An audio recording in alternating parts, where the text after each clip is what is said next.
All right. Start in 3, 2, 1.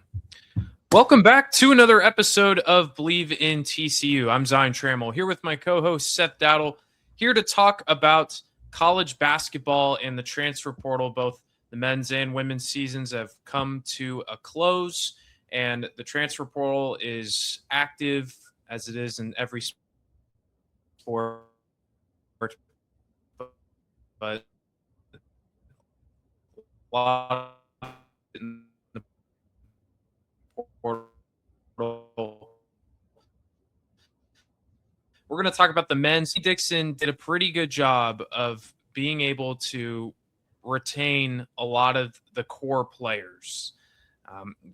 We got some pretty good news for the most part about guys coming back, including Micah Robinson, Brock Harding, Tanner Toolson, and Xavier Edmonds. Like a lot of players that were in that starting lineup for majority of the season, coming back to TCU, having that continuity once again, for the most part, is pretty impressive in this era of college basketball. Round of applause for them on that. But obviously, not round of applause for one of the big departures. Yeah, the big departure being David Punch, who left TCU, is heading to Texas. That one hurt. That one really, really hurt. That's rough.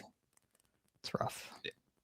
It is. He was TCU's best player last season. It really took a big leap and was growing into a really special player. And now Texas kind of reaps the benefits of that, unfortunately. And hopefully it's not going to be too massive of a loss, but it's definitely a big one for TCU. It hurts and stings right now, especially because at the time of this recording, there's been no additional transfer portal, movement from TCU. Like they haven't added anyone else. So we don't know what that other piece is going to look like that's going to supplement this roster now, because it definitely needs someone else to kind of bring in and tie it all together. But on the Punch side, right, like it's brutal that he leaves, right? But you can somewhat understand. You can understand it. I bet TCU probably couldn't offer him what he wanted, but for him to go down to Texas is and even though they're not in the Big 12 anymore, and that kind of maybe lessens the sting a little bit, but still, it's a in-state rival, one that TCU fans really don't enjoy all that much. Heck, a lot of people in this country don't really enjoy, and you're just like, okay, well, if you had gone somewhere else, pick a school out of the hat, let's say Florida. I'm just going to say that if David Punch had transferred to Florida, there probably wouldn't have been a lot of animosity towards the decision. It would have been one where, okay, it's fine. We get it.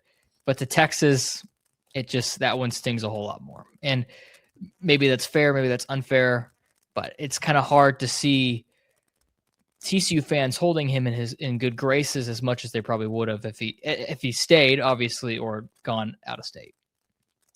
Yeah, he grew up about an hour from Austin. Miller kind of recruited Punch supposedly, and also averaged 2 blocks per game. And so he had a really good season. It hurts. And so that would have been, had David Punch come back to TCU, oh man, you would have been talking about a really good Horned Frog team coming up. And that is still certainly in the cards. Again, there are some good players that came back to Fort Worth. Again, as I mentioned, Robinson being the big one, and Xavier Edmonds as well. So there still is kind of a core there that you could build around, and certainly they can do that in the transfer portal. But had Punch come back, you felt like, man, this is a special team that Jamie Dixon has. In addition to Punch, Malik Diallo hit the transfer portal a little vicious. Ashton Simmons, Caden Edwards, Jace Posey, that one kind of He wasn't involved that much last year, but has been around for a few years and was liked a lot by TCU fans. And RJ Jones hit the portal as well. But obviously, again, Punch, and I'd say Lella Vicious was, those are the two biggest departures for Jamie Dixon's team. Yeah, no doubt about that. Like it's kind of one of those things where you see all those mass names, you're like, wow, a lot of team players left, and then but you're like, you think to yourself, how many of those really contributed? Obviously, LT, not that LT, but Lella Vicious and Punch were the big ones. You mentioned Posey, and I got a little chuckle on my face when you were like, yeah, that kind of one hurts a little bit. Yeah, it does, just kind of for vibes reasons. I felt like he was always a nice presence on the bench to just kind of pump up the team, even if he wasn't contributing. And also, he was always due when he was on the court for a funny moment. Remember that posterizer that he had, I think, last season? That was absolutely insane. That's what I think about. I think about his hair just floating in the wind. Yeah. He was a good vibes player. He was a character for sure on the team. Yeah. I think his impact was definitely a little bigger than what you saw maybe on the court. And again, I'd say Lil Vicious and Punch, the big ones. But again, TCU has not made any additions. I assume that's going to change this week. You have to feel like TCU is going to be able to add somebody in the portal. I'm not really sure who they're going to be. I honestly haven't seen a lot of movement in general from the men's portal at all. So that's not even just a TCU thing right now. I haven't seen a lot at all. And I'm not like super tapped into the rest of it, but like still, like I haven't seen a lot of big time national news on that front either. So it's definitely not an indication on lack of movement by TCU per se.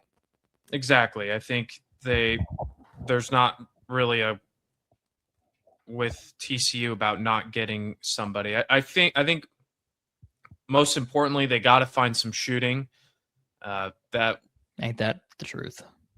Got to find some shooting in the portal. I'm sure there's some guys that will be available. And then probably some big man depth. Again, losing Punch and Diallo. You just lost two players that would have been in that mix. And right now you've got Edmonds, but you probably are going to need some depth there at the 4 or 5 position.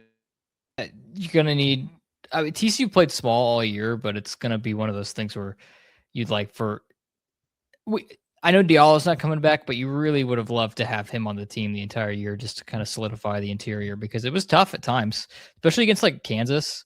But Dunga was just like, I remember in both those games against the Jayhawks was just terrorizing TCU on the inside. So hopefully you can get someone like that to come in and fix that spot. It wasn't necessarily a problem down the stretch, but I'm thinking about the game against Duke, and it would have been nice to have an enforcer on the interior that maybe could have gone toe to toe with some of the bigger guys for the Blue Devils. Not necessarily on the caliber of the Boozer Bros or whatever like that, but just someone that can bruise a little bit more than maybe David Punch could, because he could have never really gotten in foul trouble if he wanted to, be aggressive. You need someone like that at least. And Diallo was a perfect guy for that. He just unfortunately played like 10 minutes and his season was over. Yeah, towards ACL in the first game. So again, not much happening on the men's basketball front as far as players coming in and out. But we will break it down once that news starts to file in a little bit more. We're going to switch on over to the women's team where there's been a lot more action. We'll start with the departures. The big one, Donovan Hunter. I think that was a bit of a surprise for a lot of TCU fans, someone that started majority of the games the last couple seasons, probably every game. I think so. Over the last 2 years, Donovan Hunter was in the starting lineup, just kind of as that primary defender, secondary ball handler behind Haley Van Lith and then Olivia Miles last season. So she hit the portal. She passed up on an opportunity to be a starter for TCU and Mark Campbell. And, well, UCLA was the one that came calling, and that's where she's headed. I talked about this with you, Seth, before we started recording, and I was wondering, what could have been a better opportunity for Donovan Hunter? as someone that averages about 10 points per game, like pretty good role on TCU's team. What could possibly be a better destination for her? And she goes to the reigning national champions. So I can't even fault her for that. I mean, that's a great spot to be in. Obviously, has had a lot of success with Lauren Betts, and they're having a lot of roster turnover, and so that's a good spot for Donovan Hunter. Yeah, I was somewhat surprised that as big of a name as that, I mean, like the best name it could have possibly been, considering what happened this past season, came calling for her, especially, when we talked about it on this show, she didn't really have that great of a last month of the season. Mm-hmm. She was kind of absent offensively, kind of for lack of a better term. She really was not contributing. Her defense was always very good. That never changed. She was always quality on that end of the floor, but she just wasn't making shots. And that really could have been beneficial for TCU down the stretch of the season. They were still winning basketball games, obviously. And I don't really think if Donovan Hunter is a better shooter against South Carolina that TCU wins that game. I think that there's not a lot of paths for victories there, but it still would have been nice. And so was somewhat surprised that she entered the portal. And then I was kind of uncertain about what her prospects were going to be like. But hey, if UCLA comes calling and says, hey, we just won a national title, you want to run it back and try it again, I would certainly say yes to that as well. I'm also pretty sure she's from California. I could be wrong about that. Yeah, I'm not sure. She played at Oregon State. That'd be interesting to. We're going to look it up right now while we move on. And then Aaliyah Roberson was another one who hit the portal. Again, someone that did not play for TCU last season, but was kind of a stretch for, and then Talia Parker as well. But again, Hunter was the big one. Where's she from? Oregon. Okay. Well, still on that. West Coast. Yeah, exactly. But if you know anything about Mark Campbell, he's in the portal. He's always in the portal. He lives in the transfer portal. This is where he shines. And I have to admit, Seth, I think us as TCU fans and just in general, we might be a little spoiled because we got Haley Van Lith 2 years ago, got Olivia Miles last season. And hey, they could still hit big with a big transfer. But you're almost expecting it. You're sitting there like if Mark Campbell is going to get one of the top 3 or 5 players in the portal, like you just expect it to happen. And so we'll see if it does. But in the meantime, they did get some good players. Yeah. And on that point, just real fast, like I don't really know if there's Olivia Miles in this portal. Maybe it's Audie Crooks, but I don't really think they're even comparable to one another. And I think Olivia Miles is like worlds above Audie Crooks in terms of ability. So it's like there's that player that maybe doesn't really exist in this iteration of the portal cycle. So it's fair to be like maybe slightly underwhelmed so far. We're like, hey, where's that like top name star that's going to be a number 1 overall pick in the WNBA draft that's coming to TCU in this portal? Well, I don't know if that necessarily exists, but you're right. They absolutely do have some players coming in. I'm going to make sure that I don't screw this up. This pronunciation, we were really practicing before we started recording because we didn't want to screw it up. Laura Samfai is coming from Stanford, freshman guard. Had a really good season for the Cardinal. That's one big name. I don't know a whole lot about her other than that she's from Hungary, went to IMG Academy, and is from Australia. The perfect Mark Campbell transfer, a diverse background. Yeah, someone that averaged about 11 points per game and can stretch the floor. 6'3", kind of more of a forward and can average about 9 rebounds a game.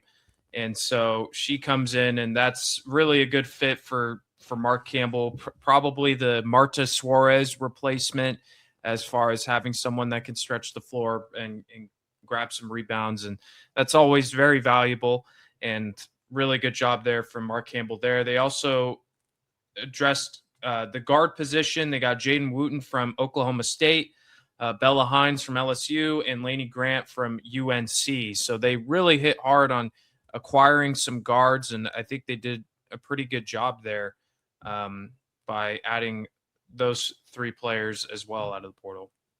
Yeah, and like right now, it's hard to envision because like last year, going to like the last offseason into this past season, it was like, okay, Olivia Miles is going to be that player. She's going to be the star and everything's going to run through her. And we knew that. And we also knew about Donovan Hunter. We knew about Taylor Bigby. We knew about, at the time, Maddie Shear. And we knew about Aaliyah Roberson. Obviously, Shear and Roberson had mixed kind of. Roberson didn't play at all, and then Shear got hurt. This year, it's like, okay, Clara Silva's coming back, and that's kind of it. So it's like this team is completely brand new. And so we're going to see how it gels.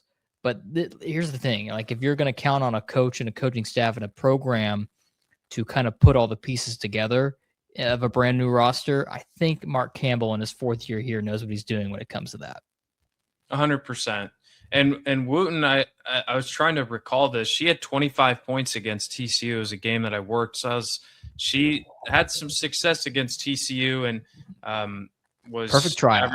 Averaged 13 points per game last season.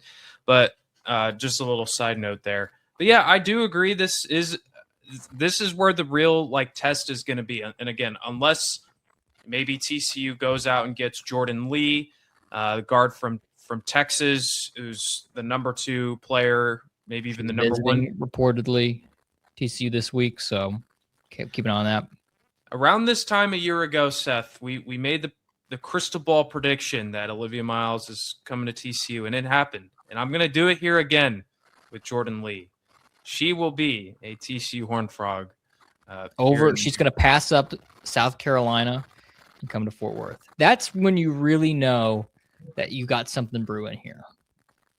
Yeah, if that's able to materialize for Mark Campbell.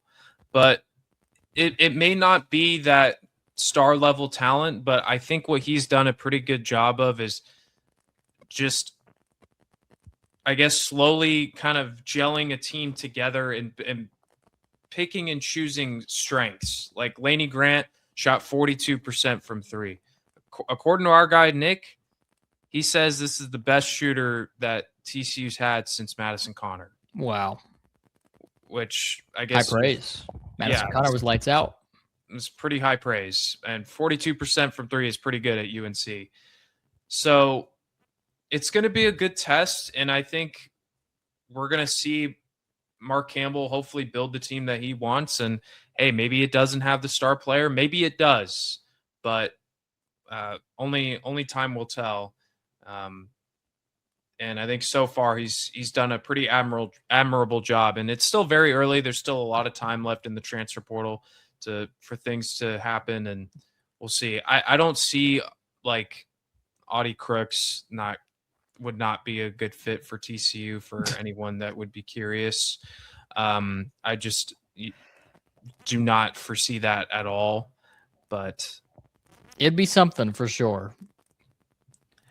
It would be it'd be wild because like she's obviously had some dominating performances over the last couple of seasons, and she's a tough player to guard, but her defense is what is like really, really concerning. It's not even just bad. It's terrible. And so you would hope that hopefully wherever she ends up, that's something to be fixed. But yeah, do you anything else there with TCU women's basketball? I think Jordan Lee, you'll look good in purple. Yeah. Hey, Texas stole David Punch from us. That's the trade. Yeah. In return, we get Jordan Lee, who was Texas' number 2 scorer last season. And Arch Manning. What? We'll take Arch Manning as well. Oh, we'll take. Oh, I thought you said in Arch Manning, like as he was the second leading scorer for the Texas. I was like, what? The trade is for David Punch, Jordan Lee. David Punch in return for Jordan Lee and Arch Manning, please. Thank you. Yeah, I'll take it. Another player to look out for, I forgot to mention Seth, the guard from Virginia. Just another team that we knocked out in the Sweet 16 that was their best player and then decides to come to TCU. By the way, did you see that Virginia fired their head coach? I did see that. Yeah. How does that make sense? I think it's one of those things where like I actually kind of applaud Virginia for doing this. Like uh Virginia was a 10 seed. I think that they probably had higher expectations heading into the year than the 10 seed. And then like sure, like what? You had a hot weekend and you won 2 games and made it to the Sweet 16. Maybe that doesn't necessarily make up for the fact that you didn't have as good of a season as you wanted. But still, like you got to the Sweet 16, which is kind of the goal anyway. So like it's kind of confusing. So I take back my applause. It's pretty good.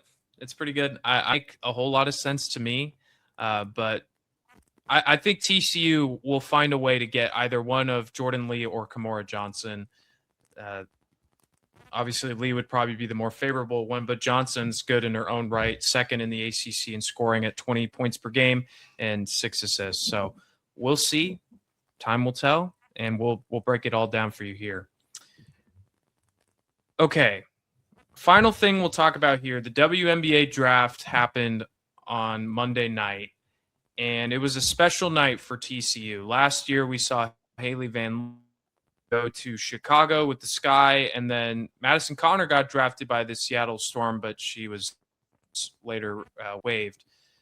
It happened again for TCU, but this time for Olivia Miles. She was drafted 2nd overall to the Minnesota Lynx, with rumors that maybe she would go 1st overall to Dallas with the Wings to team up with Paige Beckers, but she ends up going 2nd overall to Minnesota. Really, really happy for her. From what I've seen, it seems like a good fit for her, and wishing her nothing but the best in the W. Yeah, go be great. Make us proud. Would have been fun to have her close to home here in Dallas. That would have been quite the time. Go out to, if kind of think about it, she's entering the portal again. She's transferring to UT Arlington if she were to go to the Wings. Yeah. Yep. She would have been going to Arlington. That's funny. Yeah. So, I mean, it's insane that she was the 2nd overall pick, right? I think part of her, it was a big surprise last year when she finished her season at Notre Dame and she was going to be a top 3 pick in the draft. And she enters the transfer portal and goes to TCU. And we're like, whoa, like what the heck? What could have possibly happened? But she goes higher in the draft. She's going to get paid more because of the new CBA. She's going to get paid a lot more. And as she said several times, she found her love for the game of basketball again with Mark Campbell. So 40 chess in terms of the CBA stuff there. Yeah. Yeah. Did you see AZ Fudge? She's getting paid like $500,000. Caitlin Clark 2 years ago was like $75,000 salary. Like, it's insane. Yeah. It's kind of rough for Caitlin. Yeah. She's got that Gatorade stuff or whatever. State Farm yeah. ads. She's probably good, but as far as she's a in salary, a Dude Perfect video. Yeah. Yeah, she's probably good. She was on NBC as an analyst, for she's taking photos at Cavs games or no Pacers games. Yeah. She's doing pretty good for herself. There was also 2 other players that got drafted from TCU. Marta Suarez was the first pick of the 2nd round. Going to the Golden State Valkyries. She was actually traded in kind of a weird trade that the Valkyries pulled off. But anyways. Taylor Bigby was traded too. Yeah, she was. She was traded to the Sun, right? Yeah, after being drafted by the Portland Fire. That Suarez trade, by the way, I saw some like tweets about like what was going on with these GMs yesterday. Honestly, I don't know. There was a lot of stuff happening yesterday with the WNBA draft, whether it be quotes from the commissioner or from like the front office people. Weird vibes at the WNBA draft. It's kind of a messy draft, honestly. It really was. But super happy for Suarez. She went to Cal for a couple years, so she's talked about how excited she is about going back to the Bay Area. So cool that she's going to the Valkyries, and then shout out to Bigby as well. I wasn't sure if she was going to get drafted, and she finds herself with the Sun and hopefully with an opportunity to make the roster. So three one year TCU players. 1 year in Connecticut before they come down to Houston or whatever. I think the Sun are relocating. Oh yeah, I think they are. But pretty cool for her. Hopefully she makes the team. It's always tough for those third round picks.